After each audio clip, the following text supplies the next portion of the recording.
Welcome to the Good Good podcast. I'm your host, Dee Talley, mama, licensed acupuncturist, herbalist, and embodiment coach. Here we dive deep into the realms of energy, consciousness, awareness, empowerment, and personal transformation to help you create a more vibrant and juicy life.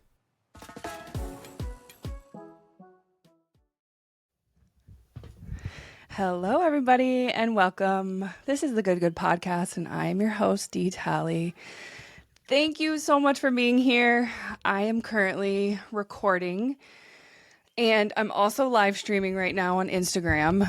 And these things are kind of nerve-wracking because it's like, messing up and all the things. But here we are. So this episode is things I told my patients this week. Now, it is Monday. Today was a very busy day. And I saw 11 patients in office, which is actually kind of a lot. But I have pulled all of these things that I have told somebody today, and I'd like to tell you some stories, some patient stories around what has been going on in clinic. So the first one is, and I wrote a bunch. I don't know how far I'm going to get. We'll see. Okay. I told two people this. So this is on feeling the emotions of others. So I have two people who collectively, so one of them came in because she's just coming off a really intense spiritual weekend in this collective event that was extremely intense. And the full group set their own intention. And there was a lot of emphasis on like the group. And it's like, okay, the group is one thing, but we all have to make sure that we're actually not processing other people's emotions. So that's one thing, is do your own emotions, do your own grief, process your own stuff. But I think it can be really easy, especially in a group situation for empaths. They can feel the emotions of others. And so it's really important to be mindful of what is yours and what is somebody else's, because we get stuck in these experiences where we then have to hold the emotion of other people, right? And so that can be really, really exhausting. So I told two people that today. So it was, do your own emotion, do your own grief, do your own sadness. The other person had gone to a concert and she had this experience where she got really emotional because it wasn't as if she was emotional. She was feeling the collective energy of the concert, and she started to feel really like big emotion, which is absolutely a-okay, fine, right? Like, feel your big emotions, of course, but notice when the emotion, whose is it, right? Whose is that emotion? So I told two people this today. It's funny how in clinic, like, it comes in waves where I notice that I'll say similar things over and over and over again. And so the number one thing to notice when you are processing the emotions of others is fatigue, this drain, this energy suck. You know why? Because you have to take so much of your own energy in order to actually process somebody else's emotion, right? And we don't want to do that. Let's all just process our own emotion. So that is our first thing I told my patients this week, and it's Monday. Okay, next. I had a mama to her first baby coming in. She is 35 weeks pregnant and getting ready to do pre-birth acupuncture and getting ready to have that baby. And so many things happening for her. Number one, she has noticed that she feels like a magnet to people telling their birth trauma stories. And she also is a very kind person who, when we discuss, like, okay, do you have an elevator speech? Like, is there something you can say when somebody tries to unload their cesarean section, their traumatic, wild story? And she said, no, I feel bad. I don't think I'd be able to tell anybody that I don't want to know that. And it's like, well, okay. So you have people who are around you, and this happens commonly, and this all has to do with basically unprocessed birth trauma. So, seeing a pregnant woman when you have unprocessed birth trauma can sometimes bring up this desire to want to vent it. And so, what can happen is people just unload their stories. And she is going for a natural, low intervention birth. Okay. And so, she's also noticing that the stories of others is causing her fear, and she is concerned that then she is going to have a C-section. And I was talking to her about advice of how to walk into the hospital because she is choosing to deliver in the hospital. And the thing that I said to her is, well, for one, that we need to brainstorm her elevator speech and in saying it in a way that feels good to her. And two is, when you feel overwhelmed, pause and or ask for pause, right? So sometimes in the birth space, what can happen is it feels like things are on overdrive. Like everyone's coming in the room, there's all these things in this intervention and checking the baby and do this, do that, let me check you. And sometimes, especially in intense situations, the interventions can happen really rapidly. And I said, rarely is it an emergency where you can't actually pause and say, okay, can you explain to me why we're doing that? Can we pause for a second so I can sit with this information? It's like, just because somebody says to you something or asks you something doesn't actually mean that you can't have a moment to take a pause to assess if that is right for you, right? Because in a birth space anyway, you're just so vulnerable. Like, you're so vulnerable to other people's opinions. You're vulnerable. You're in this space where you're experiencing a lot of pain. And she's a first-time mama, so she actually has never been in these situations before. And that also contributes to the fear, because how are you supposed to know how it's going to go when you've actually haven't had that experience yourself? And so I said, pause for clarity. Pause for a break. Just pause. And the pause, actually, I said it to somebody who was, about to give birth, but the pause is actually a really important skill to have in life, and to just make that space for whatever is arising, because we are on fast forward in every way, shape, and form. Like, no boredom. Fill everything, fill every space, pick up your phone, scroll, and do all the things, right? So pause for clarity. Okay, next. I was treating somebody who came in with a shoulder pain complaint, and they work a job in a factory where they do a repetitive motion, and they're twisting to the right to do something, right? And so there is a lot of unevenness happening in the shoulders, and they came in for shoulder pain, right? So I said, wow, this side is really uneven. And I'm explaining, like, here's what I feel and here's that. But we're actually going to treat both sides. And I wanted to explain why that is and why that could be confusing. It's because when you come to an acupuncturist or a massage therapist or somebody who does any type of body work, you might think to yourself, okay, where it hurts, that is where we need to work, right? And that makes sense.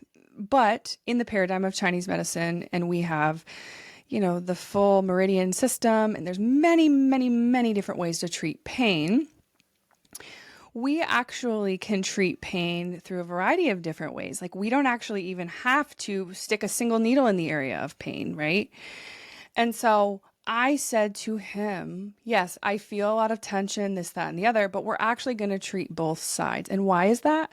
Because a lot of times, well, one, the root cause of the pain might not actually be where it hurts, one. And two, oftentimes there is overcompensating that can happen from the other side, right? And so in order to have evenness, in order to not have my patient walk out kind of like cockeyed, like, okay, and now I feel really different, right? It's like we have to treat both sides, even if it hurts only on the one side. And you might be thinking to yourself, well, why? That doesn't even make any sense. And it does to your acupuncturist. And like I said, we can even use points on the legs to treat shoulder pain, especially, and this is a specific type of treatment. It's for the person who you can't even get close to the area, right? And a good example of this actually isn't necessarily shoulder pain, but it's headache. So oftentimes in headache, we start on the feet, right? Because we're going to try to see if we can reduce pain before we start sticking a ton of needles where it hurts, because that can sometimes make the pain worse. Let's see. Okay. I had a patient who I've seen for a long time came in today with a new complaint, a new elbow pain complaint. And this was a lifting injury. And I said to her, often in joint problems, there is a problem and or tightness or dysfunction either above or below. So for her, she had a lot of pain on her lateral like elbow area on the outside of her elbow. But when I was palpating her, when I was feeling around in there, she had so much going on at her like wrist area. And so I said to her, yes, I'm going to stick needles and where it hurts, but feel this. And I just start running my thumb up the channel, the Sanjiao channel that I was working at. And it was really lumpy, bumpy. And she said, ouch, that hurts. And not only ouch, that hurts, but ouch, that hurts at my elbow, right? And it's like, yeah, okay, because these things are related. So in joint problems and in back injury, this can often be the case too. So if somebody has a back injury, and again, I feel like I always have to say this. I'm not a medical doctor. I have to ask you to see a medical doctor for all the reasons why you would come see me for, right?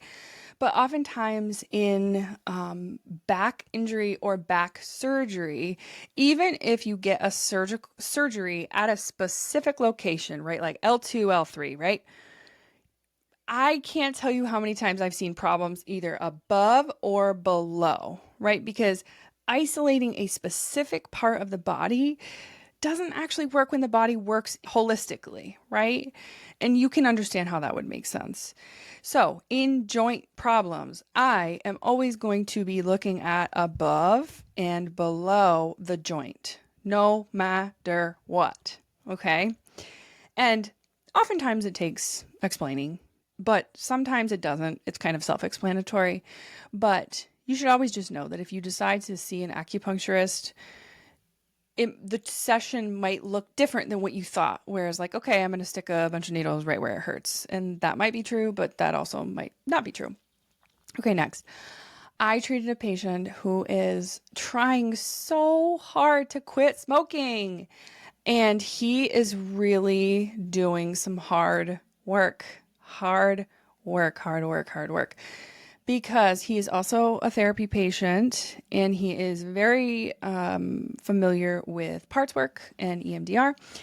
And he is bumping up against some gnarly ass shit when it comes to his parts and when it comes to what is actually arising when he is going to quit smoking.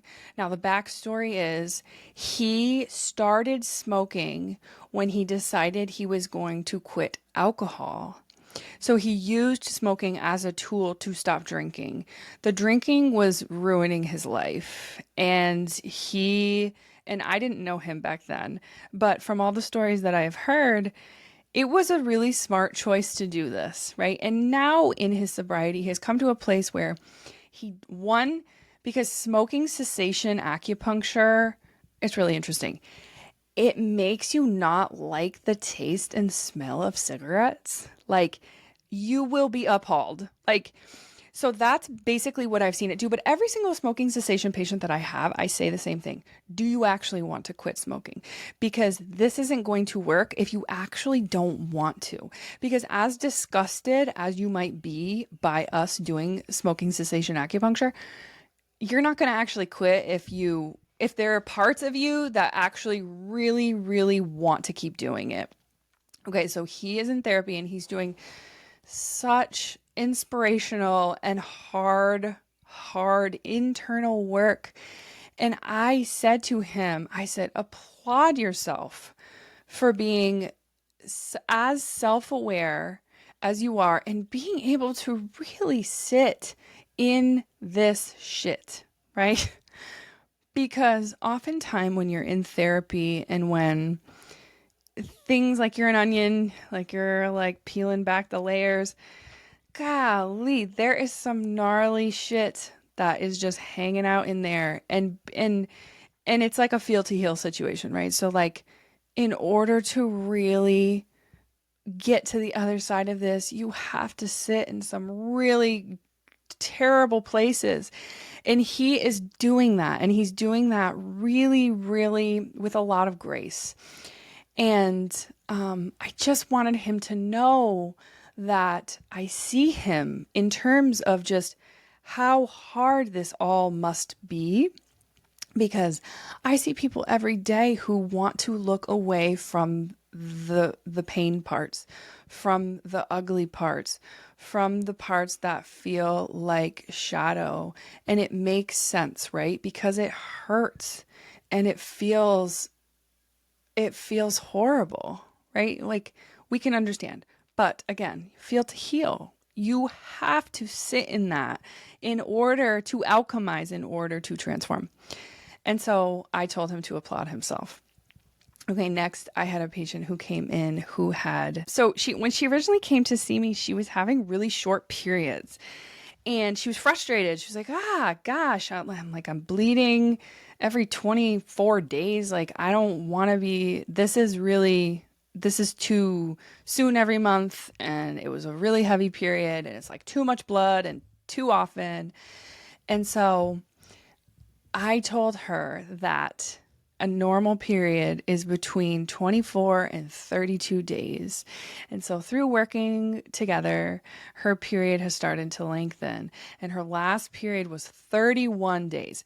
Now, this I think is a real win for us, but the backstory here is she's considering having a baby, but she also isn't quite ready. And on the cycle that was 31 days, which was her last period cycle, she was spiraling. She was spiraling because she was like, oh my God, I don't think I'm ready. Like, what if I'm pregnant? All the things. And she's like going nuts. And so to her, she was like, I don't really know if I even really want to have longer periods because I'm freaking myself out. And I said to her, listen, like, we are on the right track. A normal cycle is 24 to 32 days. And it's okay to feel freaked out about having another baby, especially when you're not sure if that's what you want. But we were actually going for longer periods. Kind of a mind fuck, right? She was one of those who had a really tough time in that 2-week wait, right? Right after ovulation, because she was like, oh my God, control, right?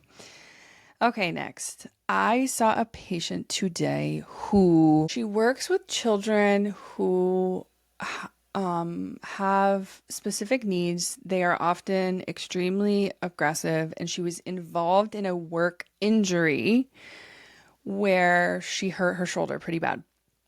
Okay, so she came in and she basically proclaimed, like, I'm not stopping my life. I'm going to keep going. She's golfing, she's biking, she's doing all of these things.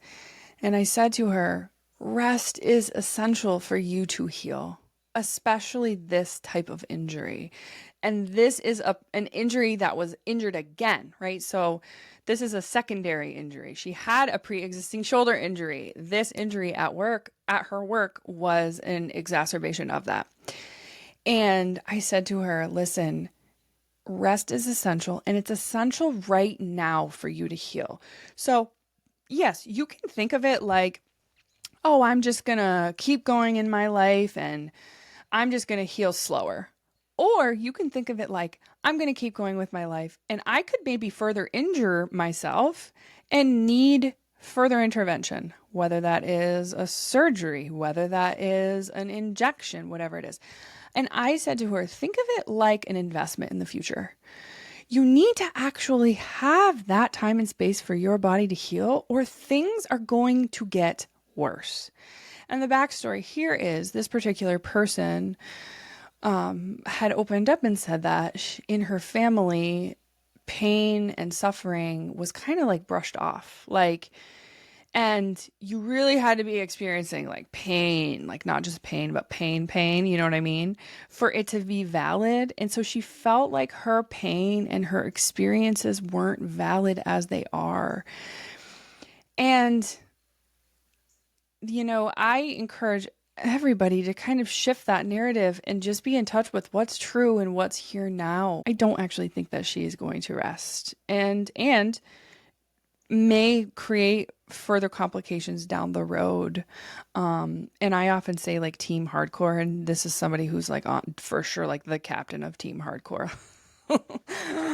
Oh man. So rest is essential to heal. And you know what? That's not true for everything. Sometimes rest makes things worse. However, this person was saying like, yeah, it was great until I golfed. Yeah, it was great until I went out and started biking a ton of miles, right? So if your body is telling you you need to rest and you're actively ignoring it, obviously things can get worse. Okay, the next patient was a person who has gotten bit by a tick and has Lyme disease. Golly, Lyme disease is tough and hard, and just gosh, there's a lot that goes along with it. And she said to me, she came in very upset and frustrated. And she said, the doxycycline, the antibiotic, isn't working because I feel like crap. I feel like I'm exhausted and I've got diarrhea and I'm like, this is horrible. I'm like, my energy is in the toilet. My mental health sucks, all the things. And I said, the doxy is actually working. Why? Because Lyme disease, the structure of Lyme is a spirochete, which means that it's a spiral. So when Lyme starts to shed, it basically creates this Herxheimer reaction. Now, a Herxheimer reaction is basically the body shedding the virus.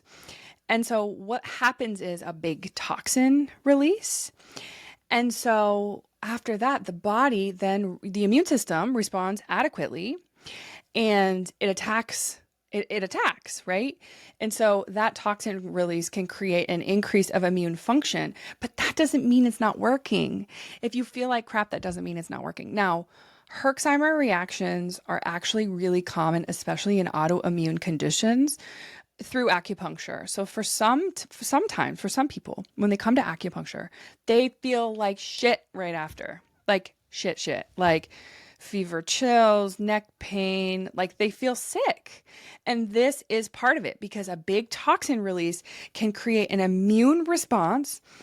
And that means that your immune system is actually working, right? It means that it's in disharmony, but it means that it's working. And for autoimmune conditions, typically what happens each time they come in, that Herxheimer reaction actually reduces and becomes less and less and less as the immune system is being modulated and correcting itself. And so it's actually kind of a beautiful thing. But this is part of the reason why I always send out a document for my new patients explaining that you might feel like garbage after your first session. And that's okay. And that's normal. That doesn't mean that it didn't work. And that doesn't mean that you're broken. It just means that your immune system has some dysfunction. And I can't even really label it as you have autoimmune disease, right? Like, remember, I'm not a medical doctor, right? Okay. I only have one more. I feel like this is flying. Okay, today I said to a patient, okay, backstory. I had a patient come in who had a gnarly infection a few months ago, took some amoxicillin, had what they classified as an allergic reaction. And I'm putting it in quotations because I don't actually think it was an allergic reaction. I think that their digestive system was a little bit weakened, and for some people, antibiotics can cause diarrhea, pain in your abdomen, gas bloating, and discomfort. And honestly, antibiotics are cold and dampening, and that is part of how they work and why they work, right? And so that is important. However, if you have weak digestion, taking antibiotics can cause those big reactions. Okay, so that was the first one.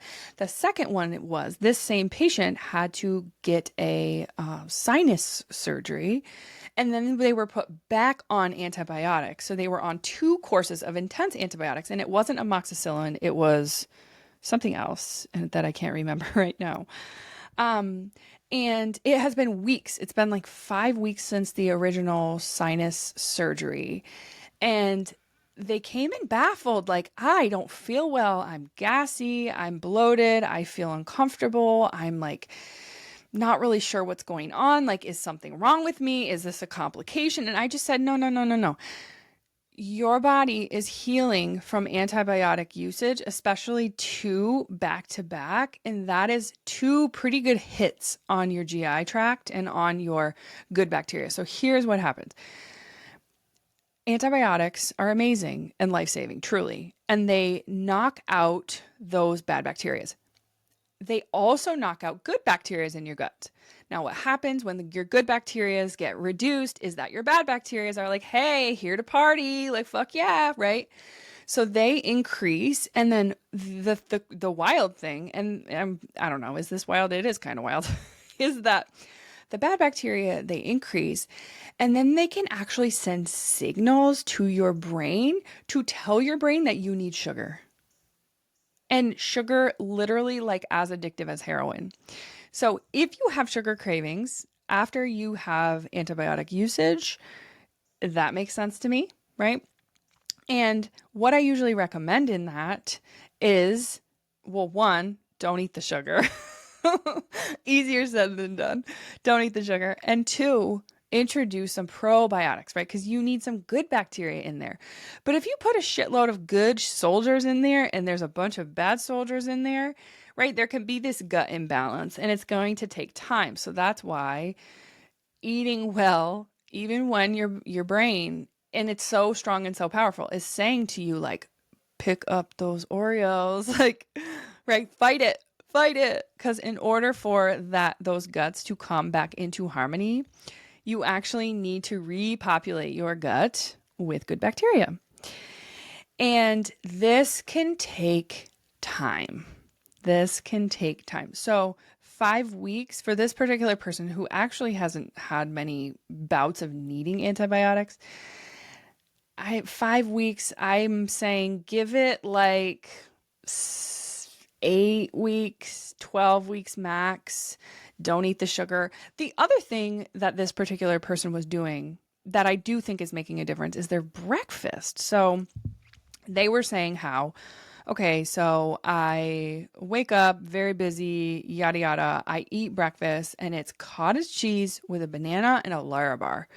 And for somebody who is having weak digestion and damage from antibiotic usage, all of those things are really cold and really dampening. Now, in Eastern dietary therapy, we are concerned with the energetics of the food. We're concerned with the nature. We're concerned with the taste of the food, and we're concerned with the function of what it does.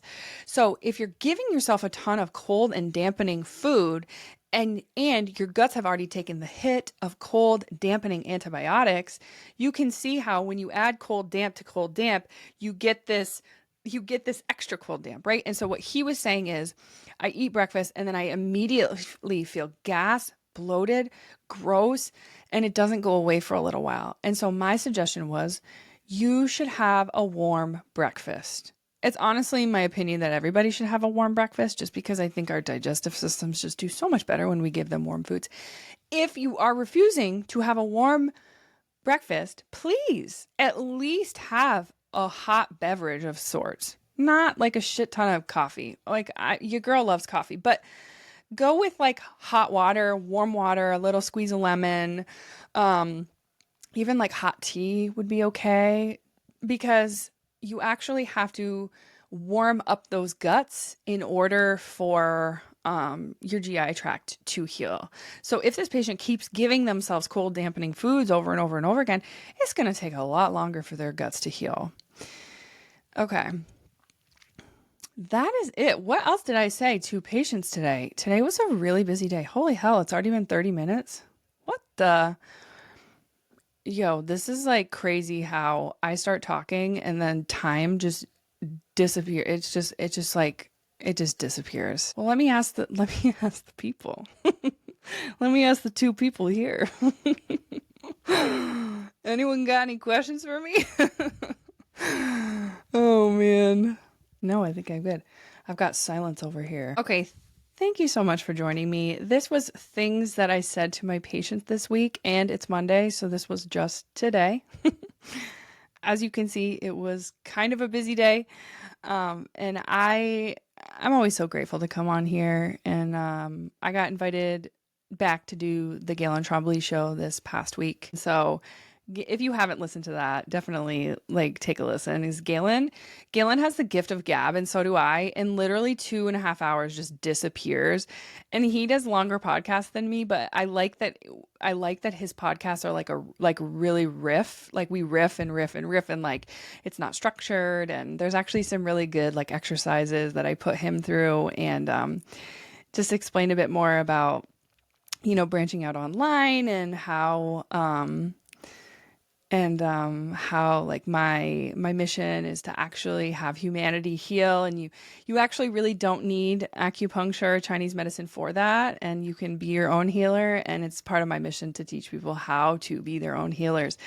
And I'm smiling right now because it just lights me the fuck up. And this is the good podcast. Like we like to be wet for our lives around here. Like we like to wake up titillated. I love that word, like titillation. One of my favorite words. Oh God. Okay. Thank you so much for joining me, and I will see you in the next episode.